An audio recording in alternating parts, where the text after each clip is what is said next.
क़यामत बिल्कुल करीब है। क्या ये बात सच है? जो बात रसूल करीम सल्लल्लाहु अलैहि वसल्लम बतलाई थी वो पूरी हो गई है। मुसलमानों का गाजर मूली की तरह काटा जाना, मुनाफिकों के चेहरे नजर आ जाना, दरियाए नील का सूख जाना, जिस तरह आज दरियाए नील सूख रही है और उसके अंदर से सोना निकल आना, और मेहदी अलैहिस्सलाम का ज़ुहूर होना, और मुल्क शाम पर यहूदियों का कब्ज़ा हो जाना, फिर मक्का में हरियाली उग जाना और सारा मक्का हरियाली से भर जाना, और मुसलमानों का ये एक दूसरे के लिए बेबसी का हो जाना, उनकी मदद ना करना, ये सब देखकर आप अलैहिस्सलाम की पेशिन गोइयाँ सुनकर ऐसा नहीं लगता कि क़यामत बिल्कुल करीब है। आइए आज जानते हैं कि क़यामत के करीब और क्या होना बाकी है। एक वक्त का वाक़या है कि जब सहाबी रसूल के सामने क़यामत का तज़किरा हुआ तो उन्होंने क्या कहा और क्या बतलाया, ये जानकर हमें पता चलेगा कि क़यामत कितनी करीब है। क़यामत के करीब दुश्मन मुल्क शाम में जमा मुसलमानों से लड़ने के लिए, और मुसलमान भी उनसे लड़ने के लिए जमा। यासिर बिन जाबिर रज़ी अल्लाह तआला अन्हु से रिवायत है कि एक बार कूफा में लाल आंधी आई। ये एक शख्स आया और कहने लगा, ऐ अब्दुल्ला बिन मसूद, क्या क़यामत आ गई हुई? ये सुनकर अब्दुल्ला बिन मसूद रज़ी अल्लाह तआला अन्हु बैठ गए। उन्होंने कहा कि क़यामत उस वक्त तक नहीं आएगी जब तक मीरास अमाल बांटना बंद ना हो और माल गनीमत से खुशी होना बंद ना हो जाए,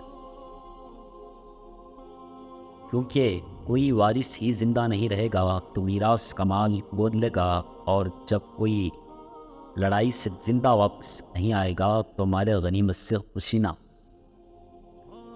फिर आपने अपने हाथ से इशारा किया शाम के मुल्क की तरफ और कहा कि दुश्मन नसारा जमा हुए मुसलमानों से लड़ने के लिए, और मुसलमान भी उनसे लड़ने के लिए जमा हुए। मैंने कहा, दुश्मन से तुम्हारी मुराद नसारा है? उन्होंने कहा, हाँ। और उस वक़्त सख्त लड़ाई होगी। मुसलमान एक लश्कर को आगे भेजेंगे जो मरने के लिए आगे बढ़ेगा और बग़ैर जीत के वापस ना लौटेगा, यानी इस इरादे से आगे जाएंगे या शहीद हो जाएंगे या फतेह होकर आएंगे। फिर दोनों लश्कर जंग करेंगे यहाँ तक कि रात हो जाएगी, फिर दोनों तरफ की फौजें लौट जाएं। किसी को जीत हासिल नहीं होगी। जो लश्कर जंग के लिए गया था वो बिल्कुल फना हो जाए। फिर मुसलमान एक लश्कर आगे भेजेंगे जो शहीद होने के लिए या जीतने के लिए जाएगा, और जंग होती रहेगी यहाँ तक कि फिर रात हो जाएगी।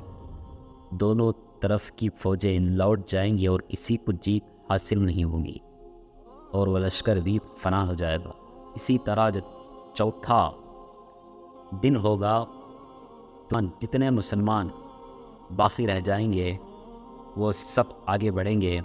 उस दिन अल्लाह सुब्हानहू व तआला काफिरों को शिकस्त देगा और ऐसी लड़ाई होगी कि किसी ने ना देखी होगी, यहाँ तक कि परिंदा उनके ऊपर से उड़ेगा और वो आगे भी नहीं पहुँचेगा कि वो मुर्दा होकर गिर जाएंगे। यानी उस दौर में लेटेस्ट वेपन की वजह से एक परिंदे के उड़ने से भी जल्दी लोग मर जाएंगे और 100 में सिर्फ एक शख्स ही ज़िंदा बचेगा।